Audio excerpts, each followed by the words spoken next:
പഴനിയുടെ വേഷം ചെയ്യാൻ പറഞ്ഞാൽ അത് പറ്റില്ല, എനിക്ക് പരിക്കുട്ടിയായ മതി എന്ന് പറയും.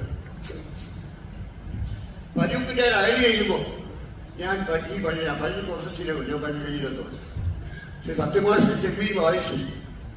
തകഴി ആരാന്ന് സത്യമാഷക്ക് അറിയാം, ചെമ്മീൻ എന്താണെന്ന് അറിയാം. ചെമ്മീൻ വായിച്ചു കഴിഞ്ഞപ്പോൾ പഴയ കഥാപാത്രത്തിന്റെ മൂല്യം അദ്ദേഹം മനസ്സിലായി. അത് ഇൻട്രസ്റ്റിംഗ്. പരീക്കുട്ടിയുമായി കറുത്തമ്മ, തന്റെ ഭാര്യ കറുത്തമ്മ പരീക്കുട്ടിയുമായി പ്രണയത്തിലാണ് എന്ന് മനസ്സിലാക്കുന്ന ദിവസം രാത്രിയിൽ ഭാര്യയെ കരണത്തടിക്കാനായിട്ട് അദ്ദേഹം കൈമുക്കും. ആ കൈ ഇങ്ങനെ വീശാൻ തുടങ്ങുമ്പോൾ പെട്ടെന്ന് അതിലെടുത്ത ഋഷിക സുബ്രജിയാണ് സംവിധാനം രാമുകാരിയാണ്. അടുത്ത ഷോട്ട് ആ ജനിച്ച കുഞ്ഞിന്റെ ഷോട്ടാണ്, ഒരു കുഞ്ഞിന്റെ ക്ലോസപ്പാണ്. പെട്ടെന്ന് പഴയ കുഞ്ഞിനെ പുറത്തു നോക്കുന്നു.